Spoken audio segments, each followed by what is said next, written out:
Hello, my name is Amber Montijo and this is my first YouTube video.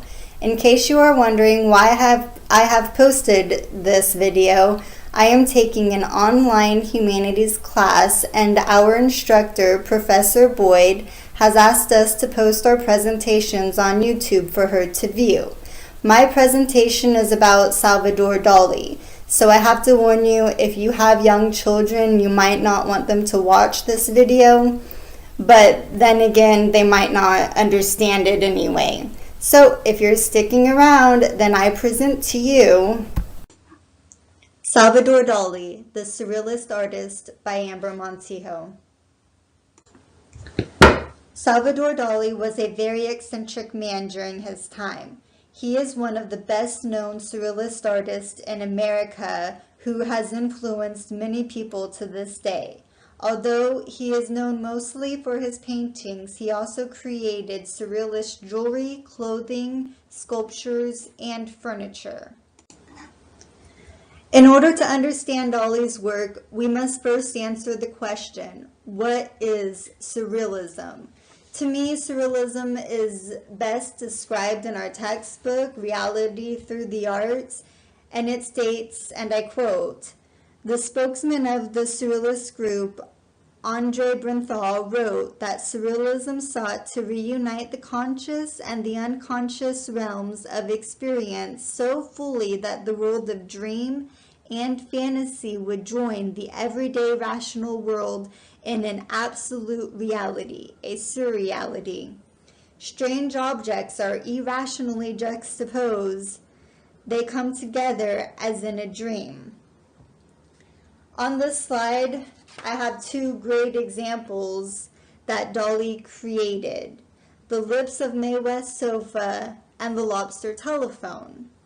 A lobster and a telephone are two very normal objects that Dali put together, making a very new and strange item. Lips and a couch were also combined by Dali. These were both very new creations that Dali came up with as a surrealist artist. I think Salvador Dali had a few psychological issues that probably formed from his childhood. Of course, that's just my opinion. I think because of the issues he had, he really understood Freud on a very personal level. And that's why he was able to really fit in with the surrealist group. Salvador Dali was born on May 11, 1904, about 9 months after his 21-month-old brother named Salvador Dali passed away. His parents told Dali that he was the reincarnation of their firstborn son, and that's why they also named him Salvador Dali, dressed him in their dead son's clothes, and gave him the same toys to play with. His father even compared Dali's progress to that of their deceased son.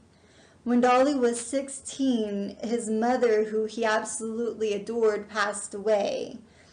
Dali knew that his father was having an affair with his aunt, his mother's sister, and about 2 years after his mother passed away, his father and his aunt got married. It is believed that Dali was happy, though, whenever he heard that his aunt committed herself to an insane asylum later on in life.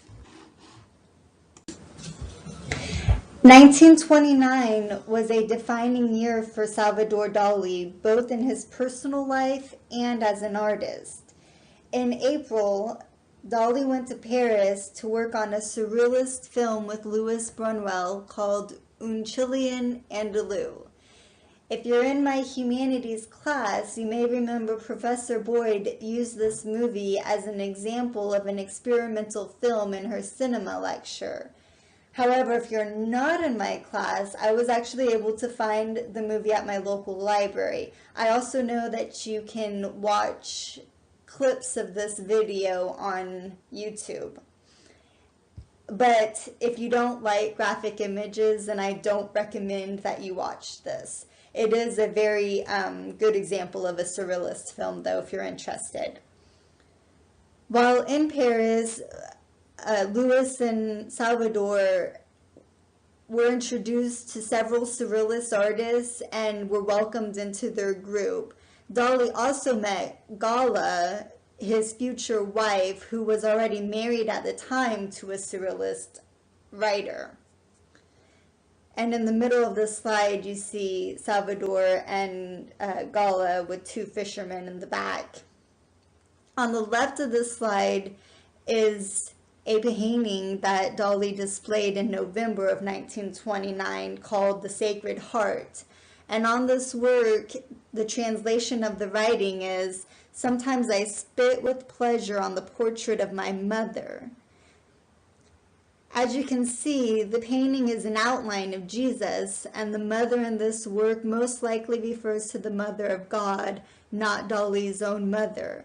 But his father misunderstands this work, and he threw him out of the house because of it that year.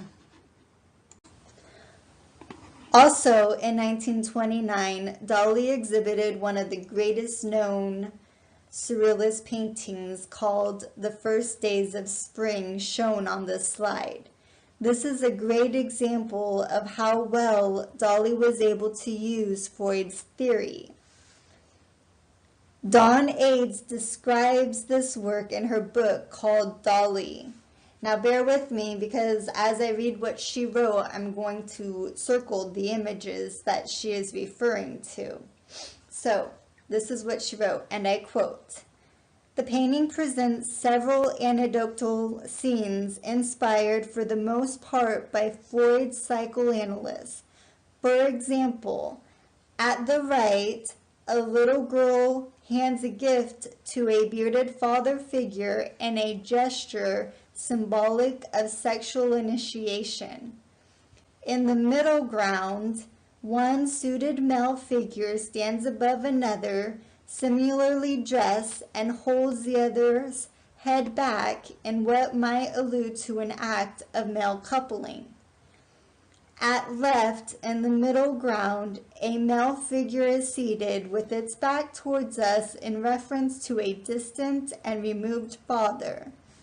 Dali situates himself at the psychological center of these various narrative events by gluing a photo of himself to the surface of the painting." End quote. Now that we have a better understanding of what surrealism is, I would like to show you a few examples of different types of people who have been inspired by Dali's paintings. In 1932, Dali was introduced to America. Julian Levy, an American art dealer, purchased The Persistence of Memory, shown here, from a show in Paris and displayed it in his New York gallery. This wasn't a popular piece when it was exhibited in Paris, but when Levy brought it to New York, Americans loved it, and several critics reviewed the piece. After seeing this painting, one critic even wrote, "Page Dr. Freud," because he wanted to better understand its meaning.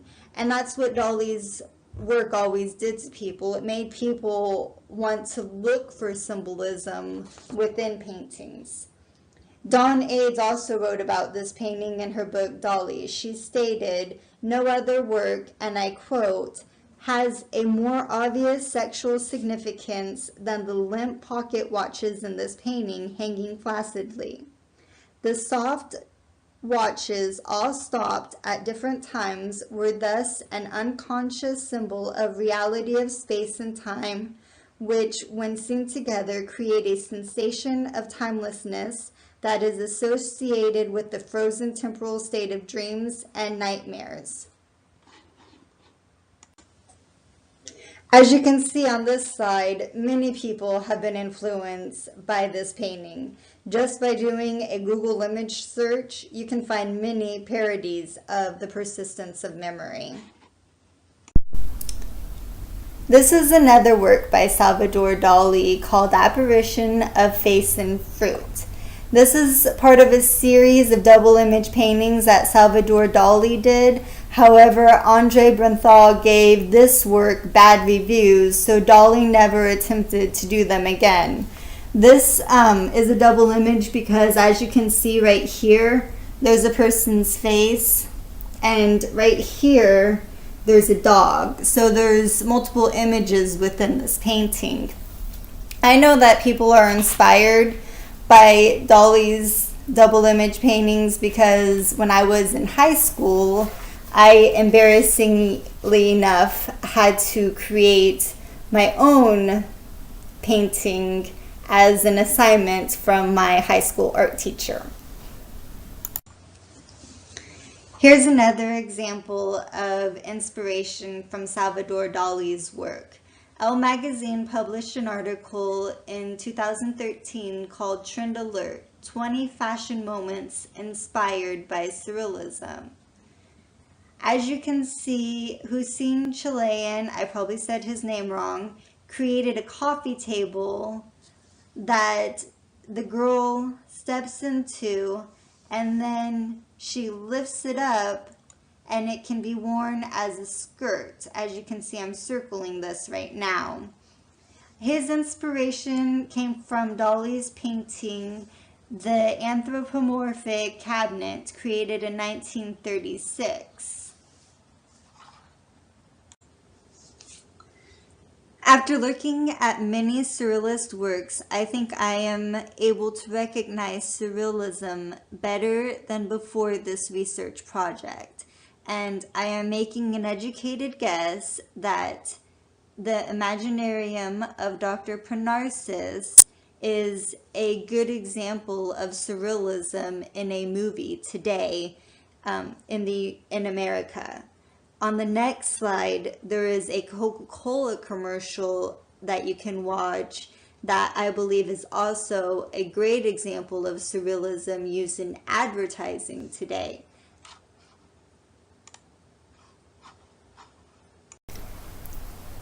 I couldn't get the Coca-Cola commercial to work on the previous slide, so I have moved it to the last slide.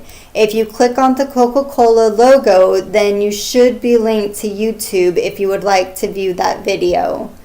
To sum things up, I believe that Salvador Dali definitely changed the way Americans looked at art. He made people search for meaning inside of his artwork.